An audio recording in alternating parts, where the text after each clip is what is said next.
je suis contente déjà aussi que Family Search nous aide à remplacer au pied levé notre conférence avec les anormes. Voilà, donc ça va être le programme de ce matin.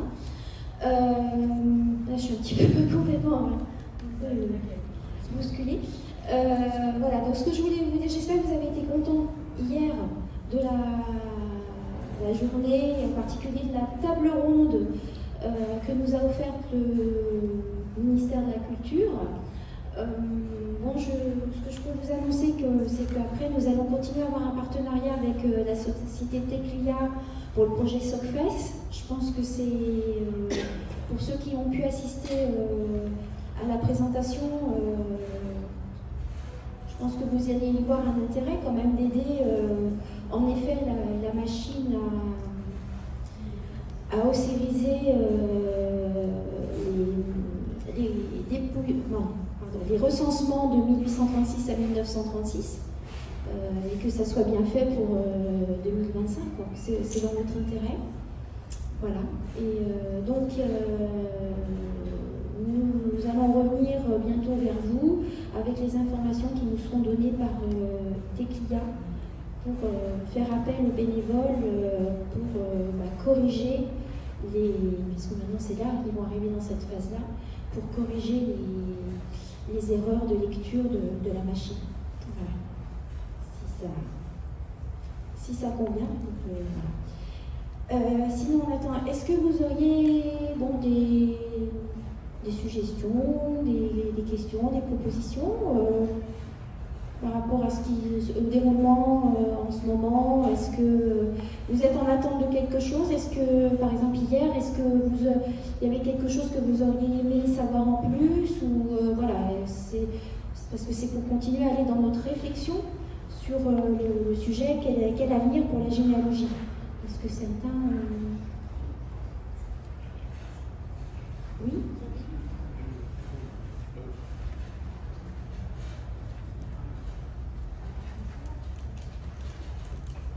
Tu peux peut-être prévoir, je ne sais pas, 1 heure ou 2 heures de démo, ou pas peut-être de démo, d'explication plus précise sur Asso Connect, oui. C'est-à-dire que c'est quelque chose qu'on a vu. Après, il faudrait voir si les intérêts que ça peut avoir pour les associations. Oui. Alors, ce que je peux faire, c'est tout à l'heure, parce que je dois montrer à SoConnect à Pierre Felice. Donc, on pourrait être plusieurs. Ça serait, oui, j'ai amené l'ordinateur, ça tombe bien. Si après, on a le temps, après la présentation de Family Search, j'accroche à mon tour l'ordinateur et puis on essaye je vous présente un petit peu comment est le nouveau site de la fédération grâce à SoConnect. Ça serait peut-être est-ce que ça vous dit? Et puis après, de toute manière, je ne sais pas, il est là, Jean-Louis Charton? Est-ce que non, il n'est pas là ce matin. Mais Jean-Louis était prêt aussi à expliquer dans la semaine aussi le fonctionnement d'AssoConnect. Bon.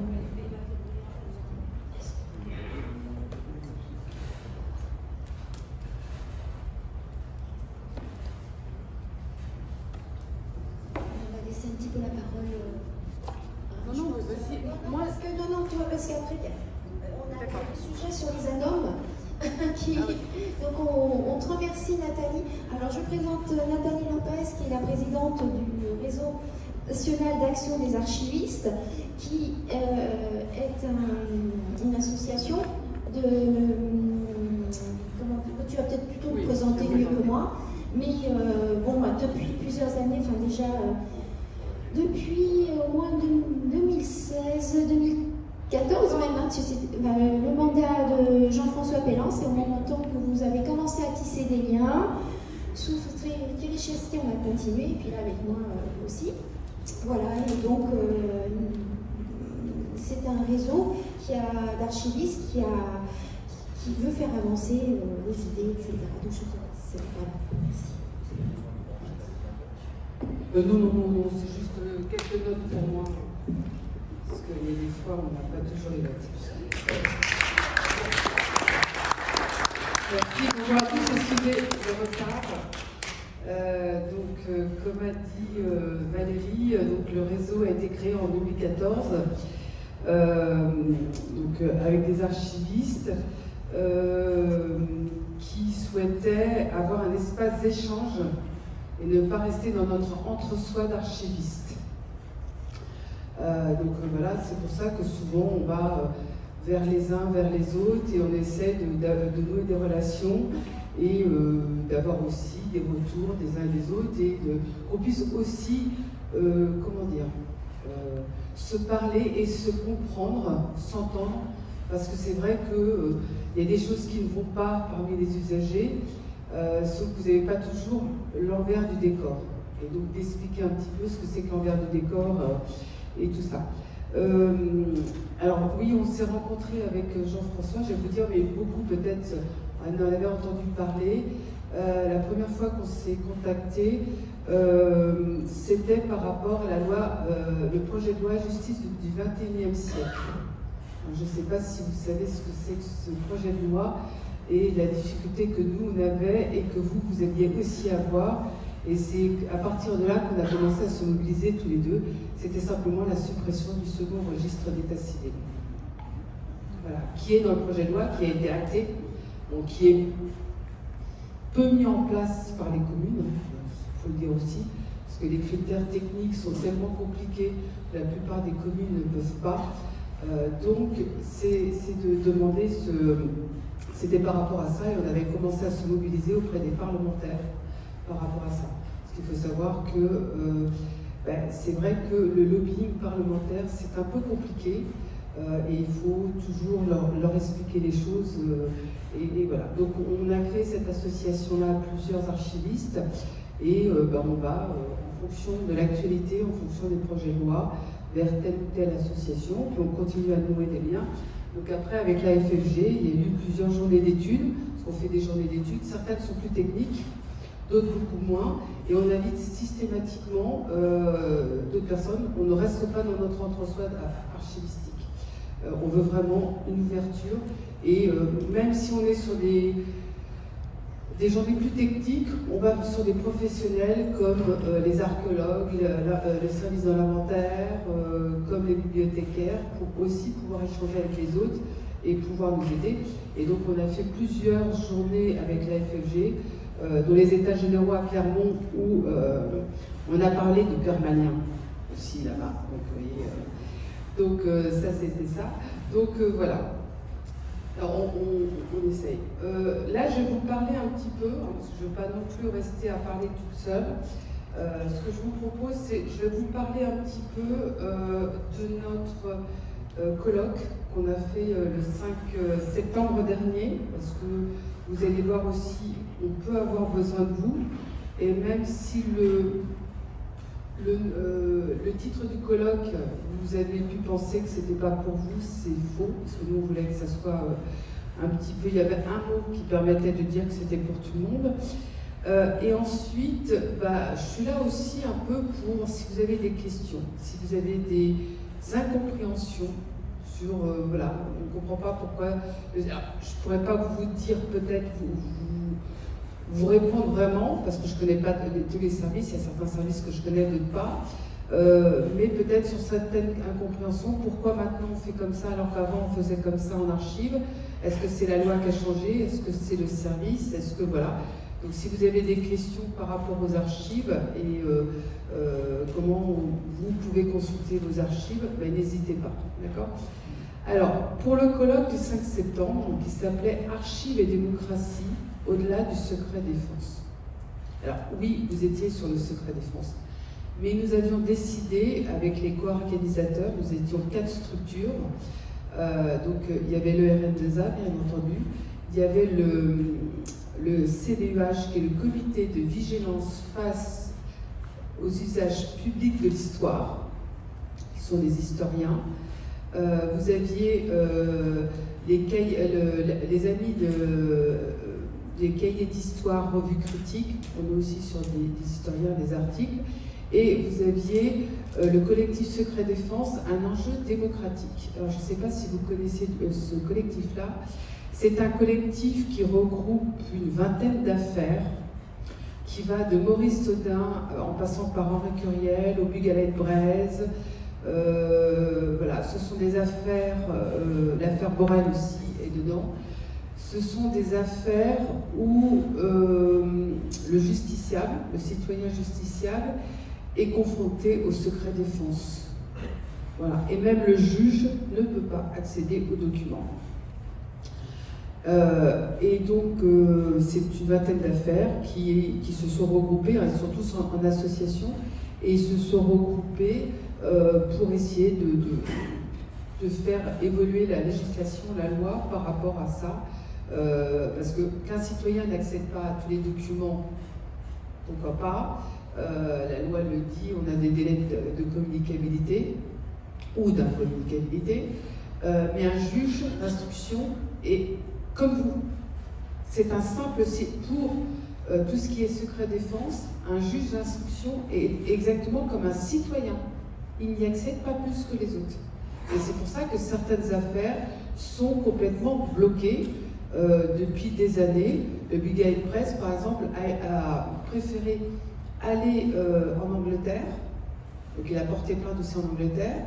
Il y a eu, il y a un peu moins d'un an où il y a eu un procès en Angleterre, mais en France, ils n'arrivent pas à avancer du tout et à avoir accès aux documents. Donc, voilà. Et eux, ils veulent juste la vérité. Donc vous avez l'affaire Ben Barka aussi, qui vont commémorer l'assassinat à la fin du mois d'octobre, pardon, parce qu'on est encore en septembre. Et vous avez ce genre de choses. Et nous, on a commencé à échanger avec le collectif par rapport au secret défense, et on a commencé à se mobiliser. Et juste au moment où nous, on commençait à se mobiliser, il y a eu aussi la mobilisation d'historiens, parce que vous savez tous que la loi sur les archives a été modifiée et codifiée avec la loi de 2008, en 2008, où on avait des délais, ça vous le savez, parce que vous aviez le délai qui a raccourci en particulier pour l'état civil. Parce qu'avant vous étiez à 100 ans, à partir de 2008 vous êtes à 75 ans. Et donc vous aviez, donc on a des délais, et tout se passait très bien. Et en 2011, le gouvernement, les services, le secrétariat général à la défense et sécurité nationale, qui dépend du Premier ministre, décide de modifier une instruction qui est l'IJ 1300. Vous avez peut-être entendu parler. L'IJ 1300, qui est l'instruction sur le secret défense. Il modifie l'IJ et ils indiquent que dorénavant, tout document classifié devra être déclassifié. Alors, je vous explique. Vous avez, par exemple, un paquet comme ça. Alors nous, on nous a même expliqué que des fois, c'est même le photocopieur qui mettait le tampon classifié sur le document. Donc ça peut être tout et n'importe quoi. Ça peut être un article de journal que vous pouvez avoir ailleurs qui est communicable, mais comme il est dans un dossier classé, on ne peut pas le communiquer. Ça peut être le repas du président de la République qui avait invité je ne sais pas qui il y a un mois, où sincèrement ça ne sert plus à rien maintenant, c'est classifié. Donc, certains ont estimé qu'il y avait une surclassification. Et donc, ils tamponnent. Donc, quand vous avez un paquet comme ça qui est classifié, tamponné, et bien vous devez avoir quelqu'un qui retamponne, déclassifier le temps, qui retamponne, et qui retamponne, et voilà. Donc, vous imaginez le temps qu'il faut pour déclassifier. Et donc, l'IJ 1300 avait décidé qu'il fallait déclassifier. Les archivistes, peut-être pas vraiment compris, puis se sont dit, ben nous, on n'a plus que la loi. La loi codifiée, 50 ans, et on peut communiquer. L'instruction, elle n'est pas pour nous. Il y a eu des rappels à la loi, il y a eu des jugements du Conseil d'État qui dit que si, il faut déclassifier. Même si les archives ont plus de 50 ans et qu'elles sont versées aux archives. Et là, les archivistes, on leur a demandé, vous fermez, vous ne pouvez plus communiquer. Alors, on a beaucoup entendu parler des historiens, parce que ça concernait... alors, c'est en plus des documents qui pouvaient dater de 1934. Hein. Tant qu'il n'y avait pas le tampon déclassifié, on ne pouvait pas. Donc, les archivistes avaient cette obligation. Et la procédure de déclassification, c'est qu'ils ne voient pas la date et déclassifient. Ils doivent savoir qui est le service qui a produit le document, leur demander l'autorisation de déclassifier. Si le service répond tout de suite, on a la chance. Si le service ne répond pas tout de suite, ben, je ne vous explique pas. Il faut les relancer, les recenser. Donc ça devenait ubuesque. On ne pouvait plus rien faire. Parce que moi, j'ai oublié de dire, moi je suis archiviste municipal et communautaire, une communauté de communes et d'une ville. Donc c'est vrai que moi, le classifié défense, je ne connaissais pas du tout. Donc c'est vrai qu'on a vu ça avec les collègues, plutôt des archives nationales, du Quai d'Orsay, des affaires étrangères et de la défense. Et donc à un moment donné, eh bien, les historiens ont rejoint aussi la mobilisation, donc il y a eu plusieurs mobilisations, dont des historiens étrangers. Et on a dit en France, on ne peut plus accéder aux documents classifiés, on va dire, depuis 1934 jusqu'à nos jours, même s'ils ont plus de 50 ans. Alors, vous avez une historienne qui travaille sur le massacre de Tiroy, 1944. Ça devrait être ouvert, et c'est pas ouvert. Et donc, nous, on a continué. Pandémie oblige, il y a des choses qui ont un petit peu traînassé. Et le gouvernement a fait passer dans une loi qui est la loi PATR, prévention contre les actes de terrorisme, l'année dernière, un petit article sur les archives. Et en même temps, certaines associations, un collectif avait saisi le Conseil d'État, et le Conseil d'État a refusé de donner son jugement avant la loi, et c'est une loi qui allait, alors pas à l'Assemblée nationale, mais au Sénat, où il y a vraiment eu les sénateurs qui se sont opposés à ce qu'ils demandaient. Donc, ils n'ont pas tous gagné, mais ce qui a été intéressant, et vous allez voir pourquoi j'aurai besoin de vous après, c'est que la commission culture du Sénat, où vous avez des sénateurs et sénatrices de tendances politiques complètement différentes, hein, même opposées, était unanime et a voté, alors eux ils étaient juste saisis pour avis, a voté contre l'article sur les archives. Parce que dorénavant, on a ce qu'on appelle, certaines archives vont être ouvertes, même si elles sont classifiées, parce qu'elles ont plus de 50 ans. Donc ça a été, on a simplifié la procédure. Je vais vous dire aussi pourquoi ils n'ont pas eu le choix. Mais ils ont créé ce qu'on appelle des délais glissants. C'est-à-dire que pour tout ce qui concerne un bâtiment sensible encore en activité, tant que le bâtiment n'a pas été désaffecté, on n'a pas cette période de 50 ans. Tout ce qui concerne les services de renseignement, alors ils appellent ça le premier cercle, le deuxième cercle, c'est très technique. Eh ben, même si le document est des années 20, il ne sera pas déclassifié si la technique elle existe encore. Donc, et en plus, on a commencé à dire aux sénateurs, non, vous inquiétez pas, il n'y a pas beaucoup de services concernés. Sauf que ce qu'ils ont oublié de dire, c'est qu'il n'y a pas beaucoup de services en tant que tels, mais chaque service a une antenne. Enfin, certains services ont une antenne dans les départements, donc ça fait beaucoup plus de services concernés en fin de compte. Donc là, les sénateurs n'étaient pas contents, mais ça, ils l'ont vu après. Et donc, nous, on a continué notre petit bonhomme de chemin aussi, en faisant des articles, et je vous en ai... il m'en restait quelques-uns, donc vous pourrez... voilà, c'est sur toute la mobilisation autour du secret défense. Et nous, on a commencé à essayer de faire un colloque avec les sénateurs au Palais du Luxembourg. Et donc, le colloque a eu lieu le 5 septembre, où nous avons choisi 4 tables rondes. Donc, les 2 premières étaient plutôt sur l'accès aux archives en France classifiées. Voilà. Vous aviez après, c'est après plutôt à l'international. On a eu des collègues espagnols et portugaises qui étaient là pour expliquer l'accès aux archives dans leur pays.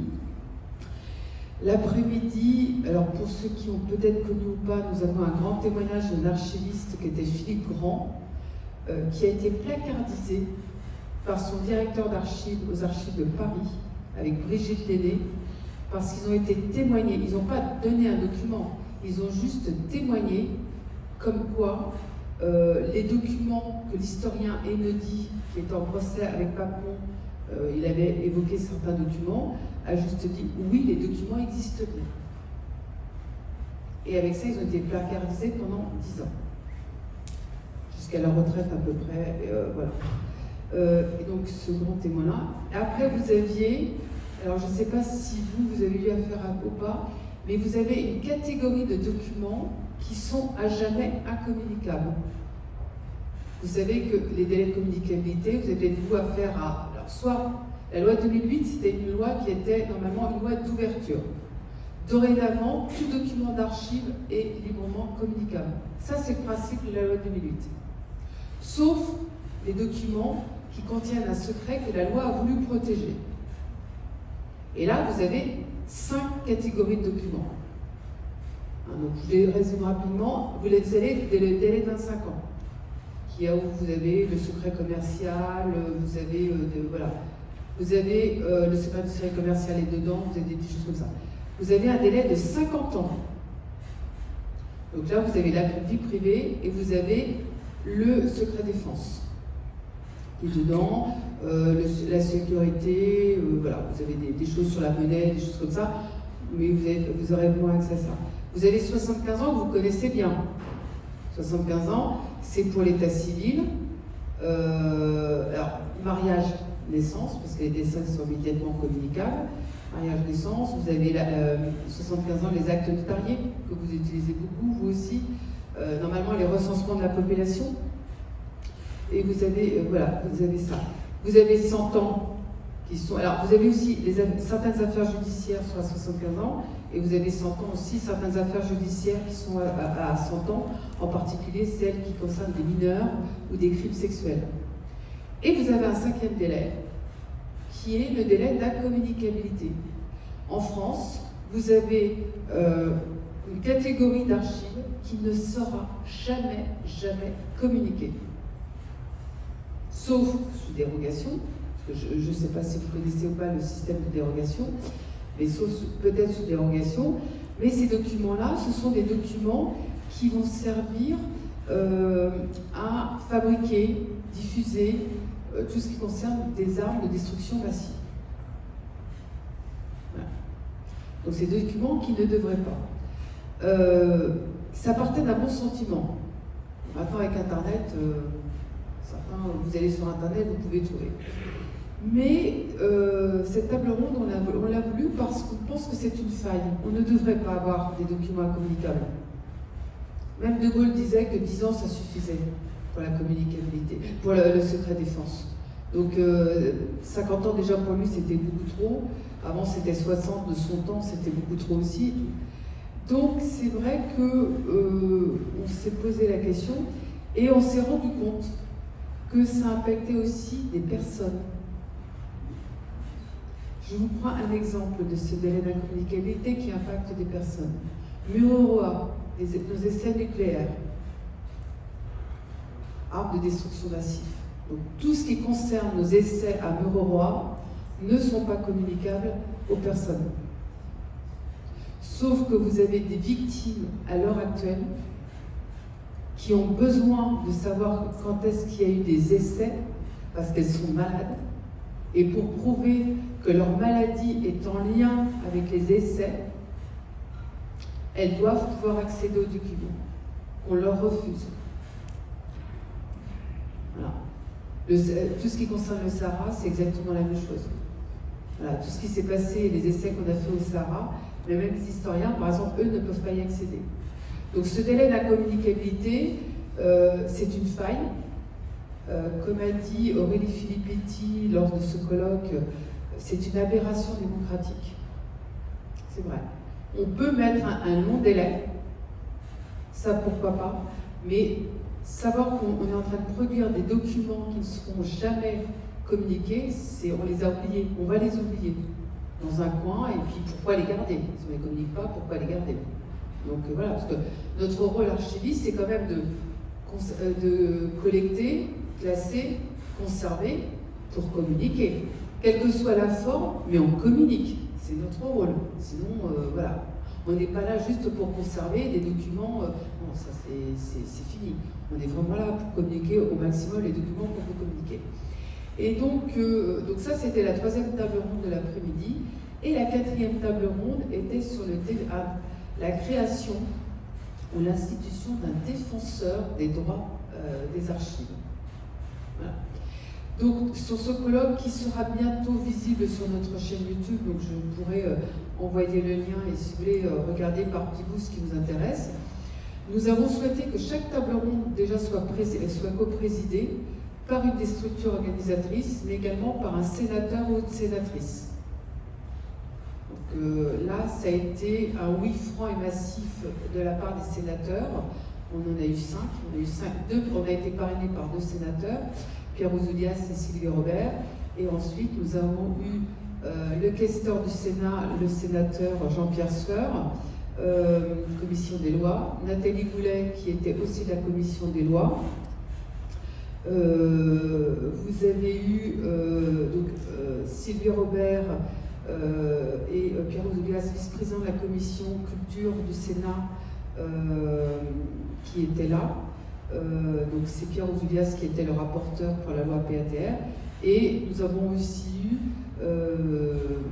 l'honneur d'avoir le président de la commission culture du Sénat, qui était là, Laurent Lafont, et qui a expliqué que pour lui, c'était un sujet extrêmement important. Et qui sont en train de suivre ça au Sénat, et donc Pierre Ouzoulias l'a redit aussi. Donc toutes les tables étaient coprésidées, et à chaque table, nous avons souhaité avoir des personnes, des citoyens, qui nous parlaient de leur affaire, des juristes, des personnes politiques aussi, qui étaient là, ou proches. Donc, on a eu 2 conseillers de 2 ministres, enfin d'un ministre et qui était Gaston Defer, que tout le monde connaît ici, connaît pas loin. Donc c'était le Roland Kessous qui était là, pour nous parler de l'affaire Henri Curiel, et aussi Sylvain Faure, pour nous parler de l'affaire Maurice Audin. Donc Sylvain Faure était conseiller mémoire et discours du président Macron de 2017 à 2018, 2019 à peu près, pour nous expliquer certaines choses. Et donc voilà, pour pouvoir ouvrir vraiment à tout le monde. C'est un colloque qui a été extrêmement riche en échanges, parce qu'on n'était pas que nous entre archivistes et historiens, parce qu'on avait aussi des historiens dans l'après-midi, on a eu des politiques, on a eu une ex-députée, enfin on dit ex-députée parce qu'elle n'est plus députée, mais qui a été députée de la Meuse, Émilie Cariou, on a eu Aurélie Filippetti. Donc on a eu des gens aussi qui étaient très intéressés et qui nous ont dit oui, les archives c'est important et on doit y avoir accès. Pourquoi? Et ça vient d'où cet accès? Mais déjà, la Déclaration des droits de l'homme et du citoyen. Article 15. Tout citoyen a le droit de demander compte à l'administration. On est toujours sur cet article-là. Que ce soit les historiens pour accéder aux archives, que ce soit vous, que ce soit un administré qui veut avoir accès à des dossiers pour porter plainte contre le maire, on est toujours sur cet article-là. Et on a aussi, et ce qui est notre revue, parce que là vous avez juste un supplément, mais c'est le nom de notre revue, le 7 Messidor. La loi du 7 Messidor en 2. Oui, on est toujours sur cette loi-là, nous en archives, celle qui organise les archives en France. Et son article, et nous plus particulièrement, son article 37, qui dit quoi?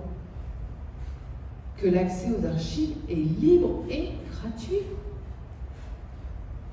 Si vous ne payez pas, alors je crois que c'est en Belgique, oui, qui doivent payer, ou c'est aux Pays-Bas, où on avait vu ça lors du symposium sur les Parmaniens, où on expliquait que c'était payant l'accès aux archives.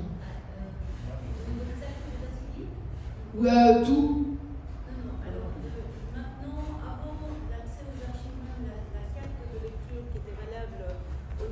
Des archives de l'école générale du royaume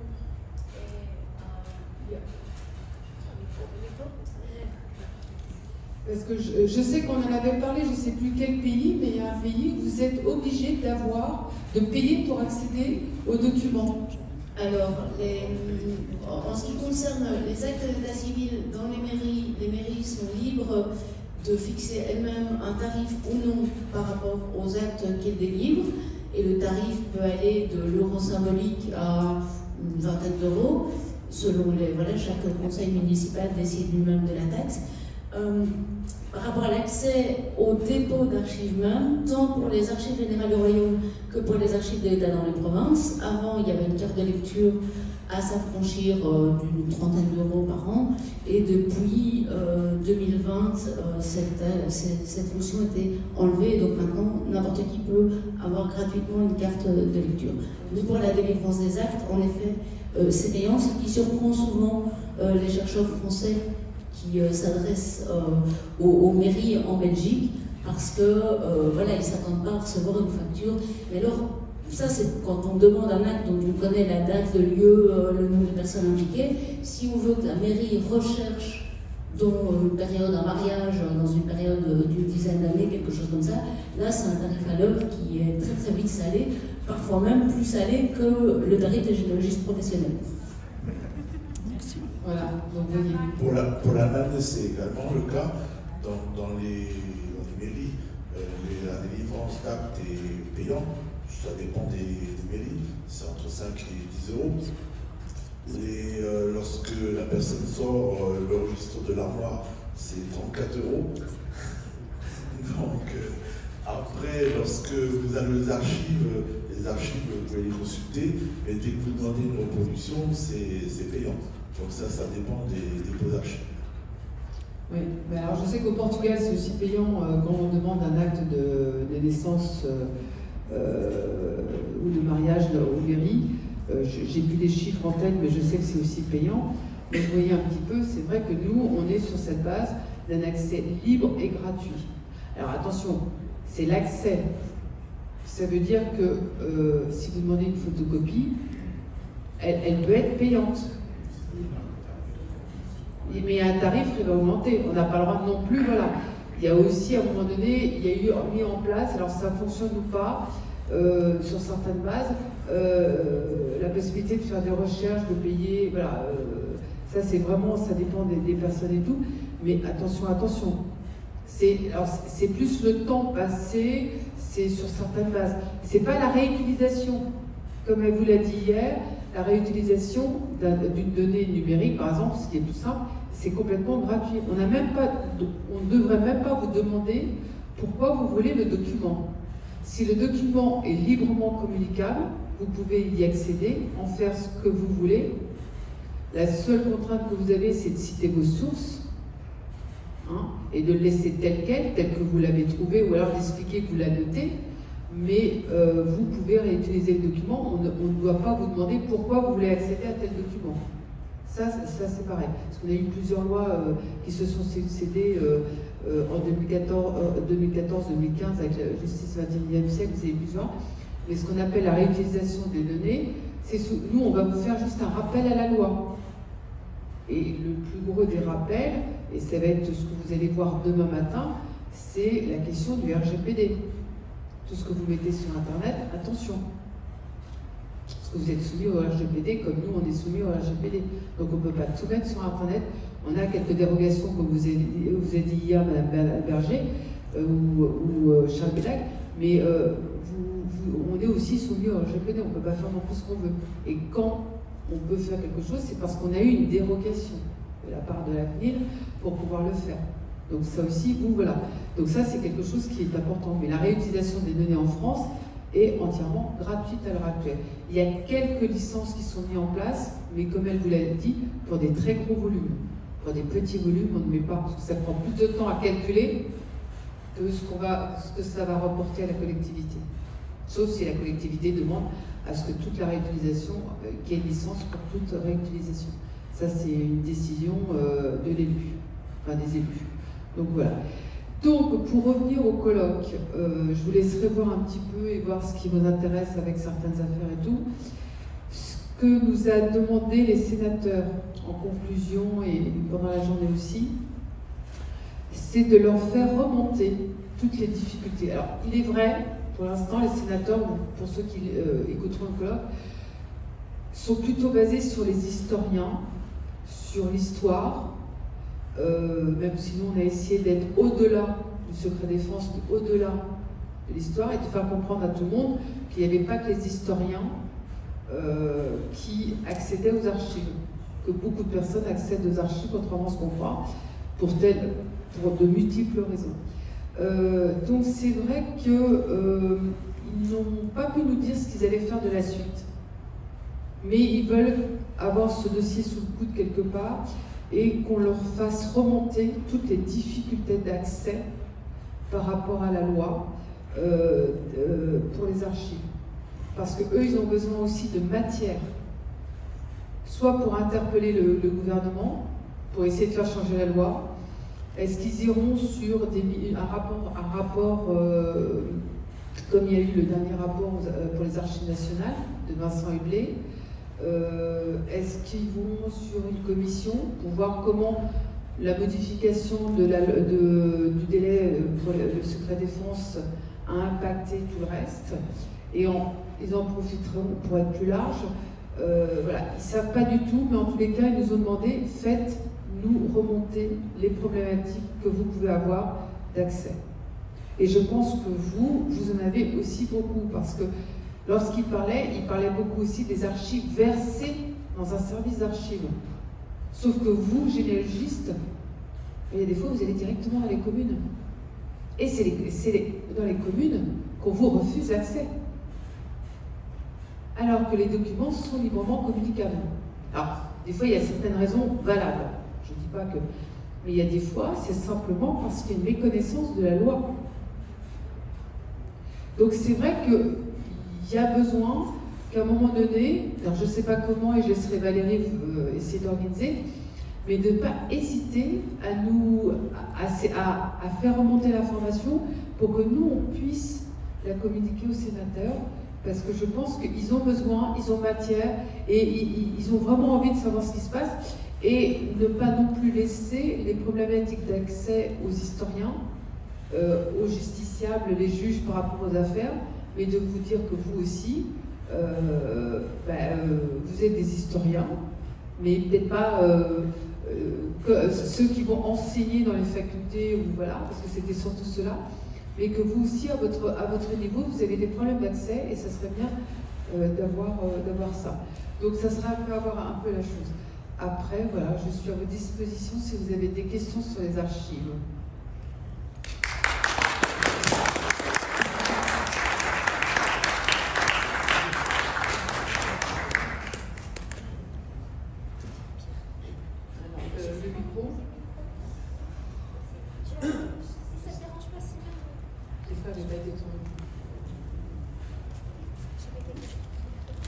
Merci beaucoup pour le cadeau. Je l'ai vu hier, ça avait l'air d'être sympa. Moi, je vais avoir du mal avec ma généalogie parce que je suis d'origine portugaise. Oui, non, mais je sais qu'on peut, mais il faudrait que j'aille jusque là-bas. Donc en fait, le gros problème que peuvent rencontrer les généalogistes au niveau de la communicabilité, c'est les archives des notaires, qui normalement doivent être déposées aux archives départementales. Dans Lyon, on a de la chance, pratiquement tous les notaires ont versé, mais ils ont versé avec les forces de gendarmerie derrière. Et beaucoup de départements, eux, n'ont pas réussi à faire rapatrier les archives qui doivent être déposées normalement aux archives départementales. Alors, c'est quelque chose qui a été fait. C'est vrai qu'il y a des archives des notaires. Il faut savoir que les notaires ne doivent déposer que les archives qui ont plus de 100 ans. Donc déjà, ça pose problème. Souvent, elles sont... Alors, il y a des notaires qui les conservent très bien, il y en a d'autres qui les conservent moins bien. Ça, c'est une problématique. Il y a aussi la problématique, est-ce que tous les dépôts d'archives ont la capacité de prendre autant de masse. Les notaires, c'est une énorme masse d'archives. Par exemple, je prends l'exemple du Loiret qui est en train de construire un nouveau bâtiment d'archives. Là, il a tout bloqué.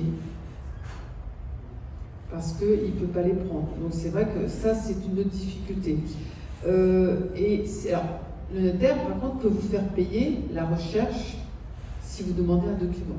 Mais c'est vrai qu'au bout de 75 ans, un acte est librement communicable. Donc si vous le demandez au notaire, même en payant, vous pouvez y accéder.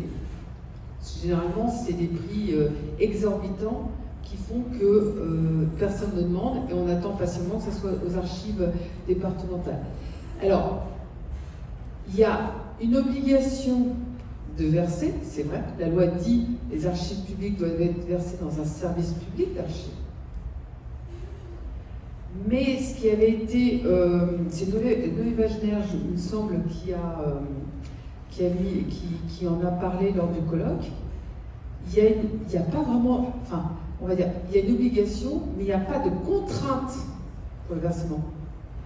Genre, un service qui ne veut pas verser, c'est hyper difficile d'aller le voir. Même moi, dans un service, alors je suis dans une mairie et tout, c'est difficile d'aller le voir et lui dire « Tu ne m'as pas versé depuis 10 ans, je veux que tu me verses. » S'il ne veut pas verser, je n'ai aucun moyen de le contraindre à le faire. Mais il y a une obligation. Donc, on va jouer sur les mots, c'est ce que vous allez me dire, c'est vrai. Mais voilà, il y a une obligation de versement, mais il n'y a pas de contrainte. Et il n'y a pas de contrôle derrière. Donc un notaire qu'on peut solliciter, mais qui ne veut pas, et en plus si ces archives sont bien conservées, il n'y a pas dans la loi, enfin, moi je ne connais pas toute la loi, parce que les notaires, c'est pas du tout ma partie, mais il ne me semble pas qu'il y ait une loi qui dit au notaire, au bout de tant de temps, vous versez. C'est au-delà de vous pouvez verser. Ah oui, mais il y a le pouvez, c'est pas vous devez. Il y a une obligation de versement, mais vous n'êtes pas contraint de verser. Les services, c'est pareil. Vous avez des services qui ne versent pas. Moi, j'ai eu des agents qui m'ont versé 20-25 ans d'archives quand ils sont partis à la retraite et qui n'ont jamais versé. Nous, aux archives départementales de... Je suis là. Ah, pardon. Aux archives départementales de Meurthe-et-Moselle, les notaires avaient versé donc certains dossiers et ils ont demandé aux généalogistes de faire la numérisation. Donc nous, en tant que généalogistes, on a été aux archives, on a tout numérisé et c'est un petit scoop. Elles vont être en ligne normalement pour la fin de l'année, début de l'année prochaine. Mais vous êtes à plus de 100 ans. Voilà, tout ce qui est plus de 100 ans, voilà, jusque-là. Mais ceux-là, ils sont versés. Hein. Le 19e, c'est versé. Hein. Oui, c'est la fin du 19e qui pose un peu plus de problèmes et le début du 20e. Oui, mais c'est vrai, oui, tout à fait.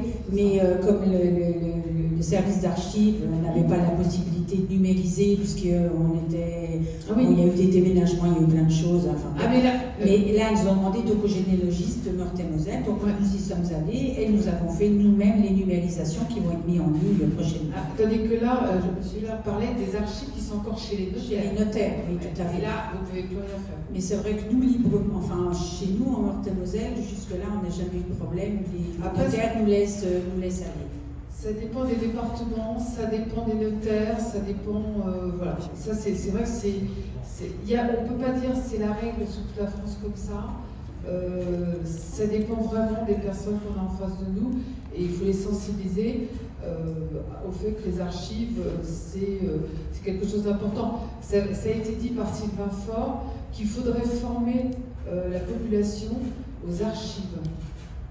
Et en particulier aux archives numériques, mais aux archives. Donc voilà, je vous en prie. Oui, vous avez parlé des documents jamais communicables, qu'ils pouvaient l'être sur dérogation. Comment, par qui? Alors, les dérogations en France.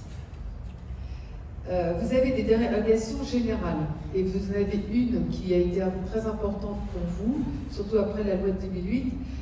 Alors, j'ai plus la date de la dérogation. C'est la dérogation sur les recensements de la population. Parce que si on appliquait la loi de 2008, Donc, en janvier 2008, vous aviez le droit de voir les recensements de la population jusqu'en 1975. Et après la loi de 2008, tout était, vous ne pouviez plus voir 1946 à 1975, ce n'était plus du tout communicable.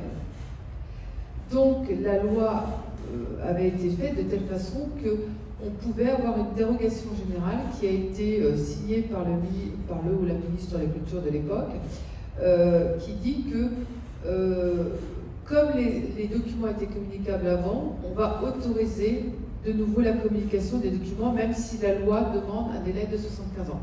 Donc vous avez ça aussi pour la Seconde Guerre mondiale. Vous avez des ouvertures comme ça qui sont faites en anticipant la fin du délai de communicabilité. Sur la guerre d'Algérie, il est Vincent Duclerc, qui a fait son rapport sur la guerre d'Algérie, avait demandé que toutes les archives qu'ils allaient eux consulter soient ouvertes par avance. Donc il y a eu une dérogation générale. C'est ce qu'on appelle la dérogation générale. En tant qu'individu, vous avez aussi ce qu'on appelle les dérogations individuelles. Pour résumer, c'est-à-dire que vous voulez avoir un acte de mariage de 1960 qui n'est pas encore communicable, vous pouvez essayer d'avoir une dérogation. Je ne dis pas qu'elle sera acceptée, parce que voilà. Donc là, vous avez tout un formulaire à remplir. Alors, que vous soyez aux archives départementales, aux archives municipales, c'est exactement la même procédure. Il y a plusieurs avis et décisions, parce que des avis, c'est les avis des archivistes, des archives départementales. Nous, on doit demander, si vous venez en commune, on va le faire comme ça, vous demandez l'accès à un document qui n'est pas communicable. Je vous fais remplir le formulaire. J'ai obligation de demander au service émetteur ou producteur, on est sur des termes plus archivistiques, au service qui a émis le document ou qui l'a reçu, sa décision. Est-ce qu'il est d'accord ou pas d'accord? Si lui est d'accord, ça remonte aux archives départementales et maintenant c'est le directeur des archives départementales qui, si lui-même est aussi d'accord, qui va donner l'autorisation. Elle est individuelle, c'est-à-dire que vous y allez, vous ne pouvez pas envoyer quelqu'un d'autre à votre place. Et en plus, il faut cocher, si je me souviens bien, il y a un petit truc à cocher pour dire « je voudrais une copie ». Sinon, vous ne pourrez pas en faire. Donc, il faut bien lire tout ce qu'il y a. Si le service émetteur n'est pas d'accord, en particulier dans ce cas-là, mais même si le directeur des archives n'est pas d'accord, ça remonte au CIAF. Et c'est Madame Verdieu, mais je pense que c'était Monsieur Béda qui s'occupe de ça, je crois. C'est lui qui va instruire la procédure. Mais en tous les cas, il faut savoir une chose, c'est qu'on doit vous donner réponse. Alors, pour les archives, la non-réponse vaut refus. Vous savez qu'il y a beaucoup de choses qui ont changé. Pour les archives, on est dans les exceptions.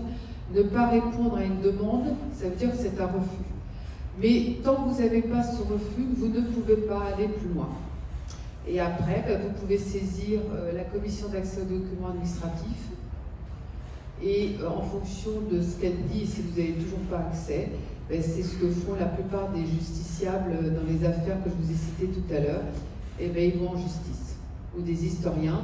Ils vont en justice, ou que ce soit au tribunal administratif, parce que c'est une décision de l'administration, ou alors, dans certains cas, ils vont même jusqu'à la Cour européenne des droits de l'homme, lorsqu'il y a matière pour condamner l'État français. Mais, comme disait Guy Brébant, un de nos prédécesseurs, qui a fait un rapport sur les archives, qui est encore un peu la Bible pour beaucoup d'archivistes, il y a une forme de subjectivité dans les dérogations. Lui, il était contre. Et c'est pour ça que nous, on était sur le fait qu'il faudrait peut-être créer une instance, un défenseur des archives du même type que la défenseur des droits, parce qu'à l'heure actuelle, la personne qui autorise, elle est jugée partie. Elle a créé le document, elle va ou pas autoriser. Alors, on le voit plus pour le secret défense, mais c'est pareil pour tous les documents. Donc c'est vrai que là, voilà. Vous, en tous les cas, les dérogations, elles existent, mais il faut avoir une raison valable pour y accéder. surtout en individuel malheureusement. Mais il existe encore pas mal, enfin, on va dire, alors, la plupart du temps, je vous rassure, hein, les dérogations individuelles, dans 80%, peut-être 90%, je n'ai pas les chiffres, sont acceptées. Hein. Mais c'est vrai que c'est ceux où ça peut être subjectif par rapport à ça. Mais c'est vrai qu'à un moment donné, c'est comme toute décision de l'administration, si vous n'êtes pas d'accord avec, le seul moyen c'est de l'attaquer au tribunal administratif. Et il y en a, en archive, il y en a quand même quelques-unes qui sont. Il y a de plus en plus de procédures, beaucoup d'historiens quand même, et des historiens étrangers, il y en a de plus en plus. Merci beaucoup. J'espère que j'ai un peu répondu, et n'hésitez pas à revenir vers nous.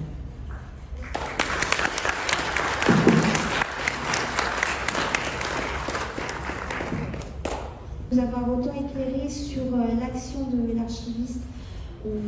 Moi, c'est vrai que tu m'as remémoré des affaires, mais en même temps, il y a des choses que tu m'as apprises.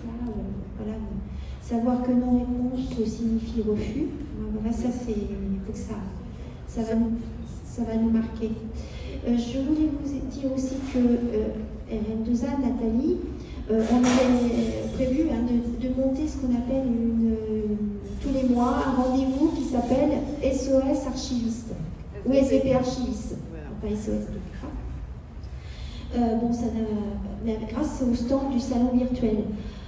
Si vous avez vraiment envie que ça puisse exister, donc ça serait bien que vous puissiez nous adresser des questions en amont, ou sinon, le plus simple aussi, c'est de vous rendre sur notre salon virtuel, france-généalogie.org. Il y a un stand sur RN2A dans la maison de la généalogie, où vous avez donc la possibilité de poser des questions, et comme ça, on verra comment, Nathalie verra comment elle vous répond, si c'est soit par une émission qu'on fera comme ça un YouTube, une visioconférence, ou sinon elle vous écrit en direct. Voilà. Donc notez bien, RN2A, c'est rn2a.fr, je crois d'ailleurs. Oui, c'est ça. Mais en tout cas, vous pouvez directement la contacter via notre salon virtuel. C'est gratuit.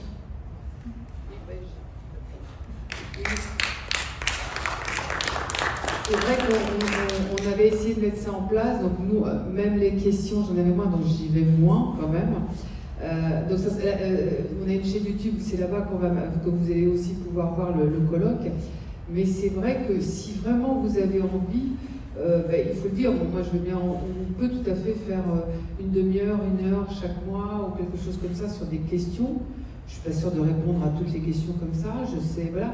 Et de vous expliquer pourquoi l'archiviste vous a répondu telle chose et pas autre chose, pourquoi vous ne pouvez pas faire cette chose-là, parce que souvent, il y a souvent soit des raisons réglementaires, législatives ou techniques derrière qu'on ne peut pas faire ce que l'on veut. Alors c'est Nathalie Lopez, LOPES, et c'est le réseau national d'action des archivistes, donc action au pluriel archiviste aussi, RN, le chiffre 2 et la lettre A. Voilà. Donc voilà, et donc ici je vous ai laissé, vous pouvez vous servir, c'est le supplément de cette Pessidor et l'article qui est paru dans les cahiers d'histoire sur cette mobilisation autour du secret défense, mais qui rappelle aussi les principes d'accès aux archives, et ce n'est pas que pour le secret défense. Voilà. Mais je le redis parce que je sais que les sénateurs nous l'ont redit et nous l'ont redit en aparté, ils veulent absolument, ils ont besoin de matériel, d'exemples, de difficultés d'accès aux archives pour pouvoir après interpeller, essayer de faire modifier la loi. S'ils n'ont pas d'exemple, ils ne peuvent pas faire modifier la loi. Si on ne les saisit pas, ils ne peuvent pas. Donc ils sont vraiment dans cette attente-là. Donc de ne pas hésiter en disant voilà, il y a une chose et tout. Mais c'est vrai que ça a été reconnu, et pas par les archivistes, mais par les autres, tu me diras, c'est qu'il y a un manque de moyens et une vraie méconnaissance de la réglementation archivistique en France. Et ça, de la part, c'est pour ça que Sylvain Faure disait qu'il fallait former tous les citoyens aux archives. Donc, et ça, c'est quelque chose que, voilà, mais il y a besoin de... Et oui, il disait même de l'école primaire.